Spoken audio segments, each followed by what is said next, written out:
Queda entonces con ustedes el doctor Mario Viñolo, que se va a referir a los aspectos médicos legales.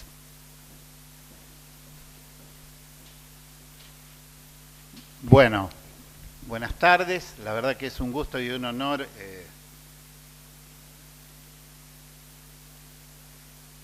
¿Cómo va para atrás esto? Compartir este momento y con dos colegas y amigos tan prestigiosos, y doy fe de que cuando empezamos en nuestras funciones con Héctor, lo primero que dijo: quiero que hagan un curso de muerte, sobre muerte, en torno a la muerte, y sobre todo lo administrativo también, que es una deuda pendiente de hace muchos años de los médicos, y lo estuvimos por hacer una vez. La doctora Oga se enojó porque no lo habíamos hecho. Bueno, hoy está presente acá.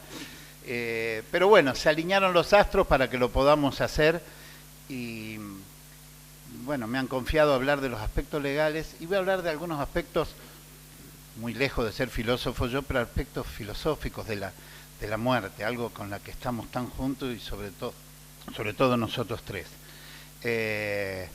Bueno,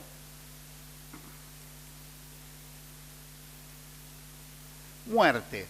Vamos a ver algunas clasificaciones de muerte, porque la muerte no es hablar de muerte por sí solo, y el médico es alguien que está siempre cerca de la muerte, y desgraciadamente antes el médico seguía al paciente. Hoy pasa que, nos pasa a nosotros, de hacer autopsias porque ya el médico de cabecera no le quiere hacer porque lo vio hace una semana. ¿Y qué quiere? Ahora todos los pacientes se tienen que ir a morir a la casa del médico. El médico está evitando ese contacto, no solo la responsabilidad de hacer un certificado de función, sino el contacto con la familia. Y la muerte no es solo atender al paciente, sino atender el duelo de la familia, que es algo importantísimo. Dentro de la diferenciación, muerte la podemos clasificar desde el aspecto jurídico, la muerte biológica y la muerte médico-legal. La muerte jurídica es la que está contenida en el artículo 103 del Código Civil, y considera el fin de la existencia de una persona. Significa que la persona deje de ser tal. Y es ahí donde cesan todos sus derechos civiles. Es lo mismo que una persona que es declarada insana, pero acá más que insano ya dejas de existir. Pero esto tiene mucha importancia desde muchos aspectos de muchos puntos de vista, incluso es importante civilmente, sobre todo en sucesiones hereditarias. Si en un accidente muere una pareja sin hijos y mueren los dos, muchas veces te preguntan ¿quién murió antes? Porque el que murió último va a ser el heredero del primero, y los sucesores hereditarios van a ser los sobrinos del último que murió. Desgraciadamente esto causaba muchos problemas que ahora generalmente la justicia, salvo que haya una sobrevida con internación y todo eso, cuando murieron, que a nosotros nos pedían a los forenses quién murió antes, quién murió después, si fueron más o menos las muertes simultáneas, se utiliza la conmoriencia y se evitan un montón de quilombos también con eso, pero si no había verdaderos problemas. Entonces la data de muerte, miren qué importante que es. Otra cosa que desconocemos, los velatorios, por ley, todos los velatorios, ahora se perdió todo el respeto a todo, tendrían que ser entre 12 y 36 horas. 12 horas porque es el mínimo necesario para que se revierta una catalepsia. ¿Se acuerdan cuando hablaban de las catalepsias bueno, muchas veces, pero sobre todo en la fiebre amarilla? En el COVID no vimos casos, pero entonces en 12 horas una catalepsia, que es la disminución de las funciones vitales al mínimo hasta ser imperceptibles, y en las urgencias se internaba. Entonces 12 es el mínimo y 36 es el máximo tiempo de velatorio. Ahora hay fenómenos de conservación, hay mecanismos de conservación, pero 36 era el máximo porque empezaban los procesos de putrefacción y era insalubre. Entonces la ley no era caprichosa, tenía su explicación. Muerte biológica, la clásica tríada de Bichat, que es el cese de las funciones, la detención de función del sistema nervioso, respiratorio y circulatorio, y es la pérdida de la temperatura corporal y su regulación. Ustedes saben que cuando morimos, lo primero que empieza, uno de los fenómenos cadavéricos inmediatos, es la pérdida de la regulación de temperatura. Pero bueno, tienen que cesar las tres funciones, pero normalmente cuando cesa la función neurológica, las otras dos cesan por sí solo, y esta es la de la que nos valemos muchas veces cuando hay muerte cerebral comprobada por el electroencefalograma plano, potencial evocada, se mantiene artificialmente para la oxigenación de todos los sistemas, la respiración y el circulatorio para poder ablacionar órganos en caso de ser donado.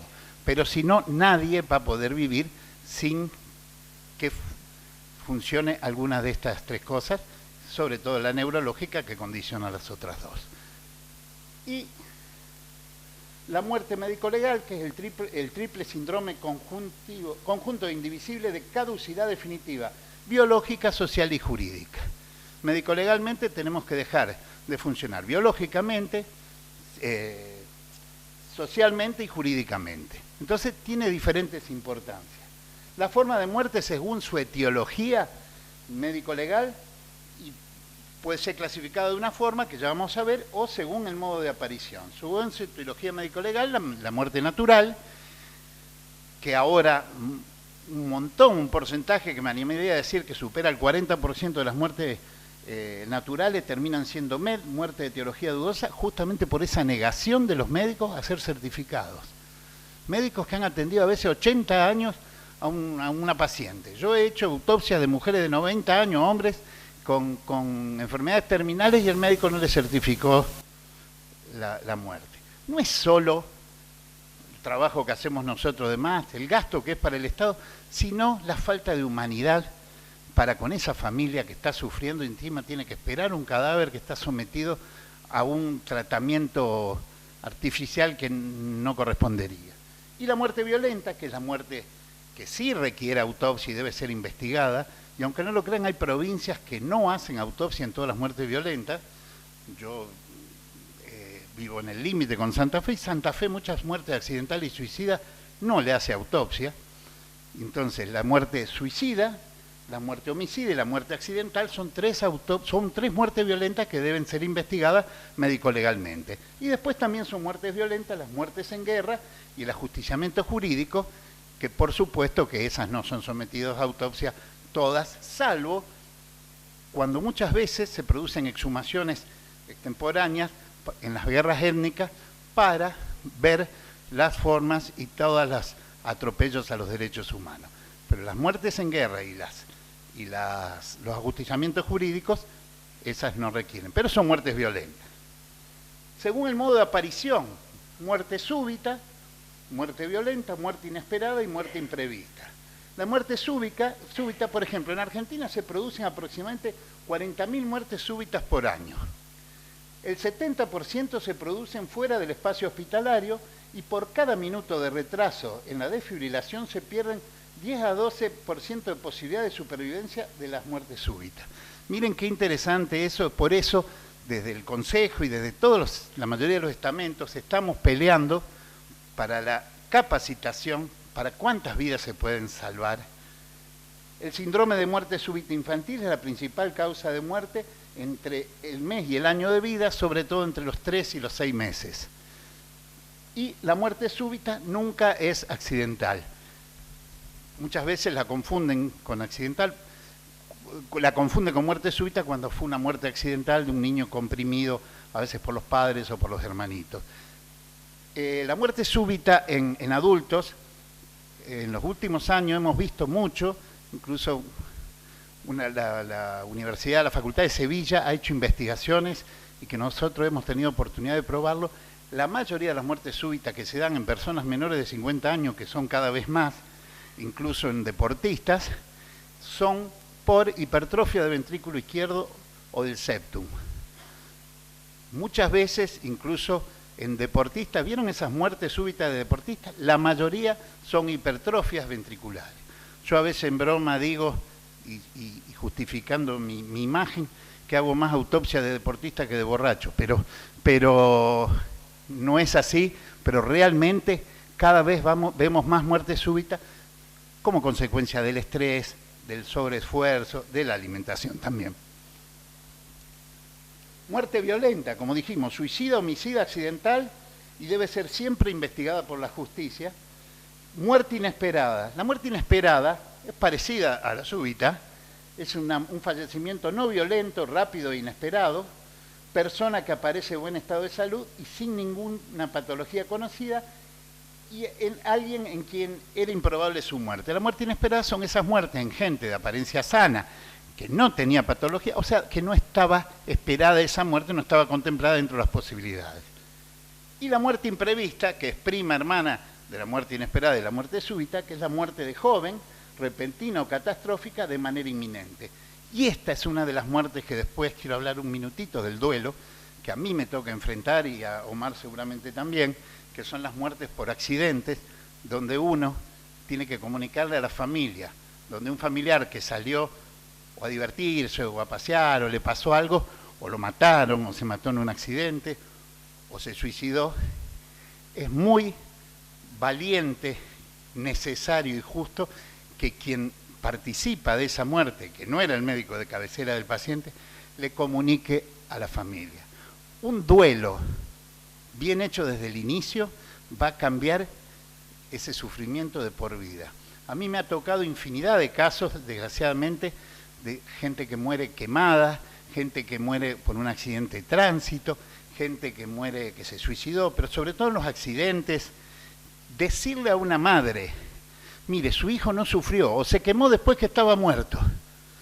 Esa madre va a cambiar totalmente, si no va a vivir toda la vida pensando su hijo peleando contra las llamas. El decirle, su hijo murió después se quemó, o su hijo no sufrió, quedó muerto seco en el instante. Créanme que uno les lee el rostro. Y yo he encontrado gente varios años después y decirme, gracias doctor, gracias a lo que usted me dijo, yo pude elaborar mi duelo.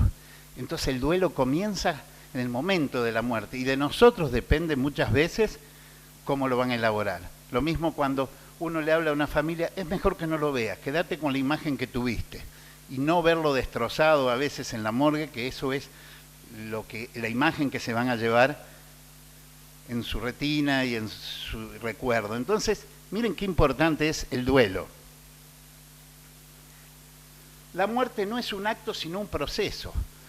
Hay muertes así que son súbitas, violentas, todo, pero la muerte no es un acto. Muchas veces la muerte clínica es un proceso y ese proceso lo debe experimentar el paciente, la familia y nosotros como médicos tratantes. No es que decimos, este ya está jugado y esperamos que se muera. No, ese proceso hay que continuarlo porque muchas veces la muerte se da sin intervención médica en el proceso, otras veces la muerte se da bajo atención médica, muchas veces la muerte es enfrentada con resistencia del paciente y otras veces pacientes que se entregan. Yo fui médico rural muchos años y me acuerdo dos pacientes de una edad similar, dos mujeres que tenían cáncer de útero y una con unas ganas de vivir, hacía el método Hansi, traía las gotas de las monjas de Chile, hacía de todo. Y otra que se entregó, una vivió un año más que la otra, con la misma patología clínica y certificada por exámenes. Entonces, ese estímulo que uno le puede dar a quien tiene ganas de vivir es diferente. Muy por lo contrario, que cuando los médicos se aferran a que ese paciente, yo una vez entré a la terapia y le digo, che, parece un botánico esto, hay una olor de verdura, eran vegetales, por el ensañamiento médico del cual le va a hablar Peca seguramente, que muchos médicos no pueden tolerar que un paciente se muera. No es que es un proceso natural, todos nacemos y todos morimos, y ese paciente necesita morir tranquilo y el médico no tiene que querer demostrar su ego. El acompañamiento humano del entorno, pero especialmente de los profesionales de salud, hace menos traumático el momento de dejar nuestra existencia, con esperanzas de otra vida, de una reencarnación, o bien convencidos de que es el final solamente. El acompañamiento del médico en la muerte es quizá el acto médico más loable y noble en la historia de un paciente. Se ha perdido mucho esto. Los médicos a veces lo llaman y se murió, bueno, avisar, no tiene más contacto. Y no tiene que estar al lado de la muerte, pero el tomarle la mano, el ayudarlo, es algo que a veces no lo tenemos en cuenta y es tan importante. El contacto físico cálido de parte del médico. Ustedes saben, yo una vez entré a la terapia y una viejita me dice, doctor, tómeme el pulso. Y le digo, señora, pero está bien, mire los monitores, tómeme el pulso. Y yo le tomé el pulso y me dice, qué lindo, hace una semana que nadie me toca. Entonces, miren a veces lo que es el contacto. Lo mismo, la forma de expresarse. A veces en nuestro afán de terminar rápido para ir a otro trabajo, en nuestra vorágine, el cómo comunicarse con un paciente. Dice que había 2 médicos, uno entraba a veces una coma o una forma de expresarse, 2 médicos que entraban a la terapia. Uno le decía, buen día, ¿cómo amanecieron? Y el otro entraba y decía, buen día, ¿cómo? ¿Amanecieron? Miren, a veces, con una forma de expresarse u otra, cómo podemos condicionar el estado de esa persona. No es lo mismo tampoco tocar a una persona con un guante. El guante y el guardapolvo yo aprendí que eran una, más allá de que son necesarios usar, pero a veces una barrera en algunas cosas. Un paciente que yo lo estoy consolando, acariciando, con ese guante no es lo mismo que sienta la temperatura de mi mano. No es solo un buen médico quien atiende y asiste a un paciente científicamente, sino también quien lo contiene, dialoga e incluso lo acompaña en el buen morir. El acto médico es un acto profesional, pero principalmente humanitario. Hasta el mejor de los profesionales, si no es buen ser humano, no va a ser un buen médico. Yo estoy cansado a veces de decírselo. Cuando llegaban, yo era director del hospital, a los residentes que venían le decía, sírvanse del hospital es de ustedes, aprendan todo. De todos tienen algo que aprender, de algunos lo que hay que hacer y de los otros lo que no hay que hacer. Pero no se olviden de ser humanos con los pacientes. Y gracias a Dios tuve muy buenos resultados. No era lo mismo esto que esto, si bien es necesario a veces. No solo la muerte, sino la agonía deben ser acompañadas. La agonía puede ser más o menos prolongada, hay agonías largas, hay agonías cortas. Agonía, epistemológicamente, agon es lucha y luego es tratado. La agonía es un proceso comprendido entre los últimos procesos vitales y la muerte propiamente dicha. Los procesos agónicos son muchas veces herramientas necesarias para enfrentar la muerte dignamente. Y es en esos momentos donde, no el médico, el profesional de la salud tiene que estar acompañando a ese paciente. En los niños, Virginia, vos que estás en esto, es tan duro a veces comunicarle a una familia que el niño tiene pocas chances, pero nunca hacer perder todas las, ni decir se va a morir, porque ustedes saben que en medicina nada es absoluto y nunca digas nunca ni nunca digas siempre. Muchas veces nos equivocamos. Y preparar a la gente. Yo al comité de bioética, había un chico con una neoplasia terminal, el comité de bioética del hospital fue a la casa y el chiquito estaba ya en sus últimos días y la monja y una médica le dijeron que se prepare para morirse. Y la madre me llamó desesperada porque el chico se entregó, yo fui, hablé, o sea, era inevitable. Pero después agarré ese comité y le digo, hay formas de decir, ustedes saben que todo paciente tiene derecho a saber lo que le va a pasar, pero también tiene derecho a veces a no saber cuándo va a ser mucho más cruento para su final. Esto es muy cuestionable, pero yo en mi experiencia personal, que fui médico rural, director de un hospital, integré comité de bioética y como médico forense, hay veces que no. Dice que Albert Einstein murió de un aneurisma abdominal que 5 años antes le habían operado y como era irresecable, el médico se lo envolvió con celofán o no sé con qué y vivió 5 años más. Pero al último se le complicó con una enfermedad terminal y dice que cuando el médico le dijo, Einstein, te quedan pocos días, vas a morir. Y dice que él le dijo, porque era un tipo con un humor muy ácido, dice, ¿qué derecho tenía a comunicármelo? Entonces hay que ver y evaluar la situación de cada paciente. Bueno, el médico es en quienes los pacientes confían su salud, su vida y hasta su muerte. Ustedes vieron, ahora a veces se pierde eso, sobre todo en los médicos jóvenes. El médico está depositando en nuestra vida, su vida y su salud en nosotros, y la muerte también. La forma de comunicarse y expresarse es muy importante. El médico debe ver al paciente terminal como un ser sufriente y no como un trofeo al que debe preservar. En eso les decía muchas veces que es ensañamiento, porque si no, soy yo el que me desprestigio. No debemos ver la muerte como un fracaso, sino como un final de un proceso irreversible. La forma de comunicar la muerte a los familiares también es parte del acto médico humanizado. Yo, como les decía al principio, la forma de comunicar los momentos finales, la forma de comunicar la muerte, muchas veces, sobre todo cuando son niños, cuando son muertes inesperadas, es el iniciador de un duelo, patológico o no.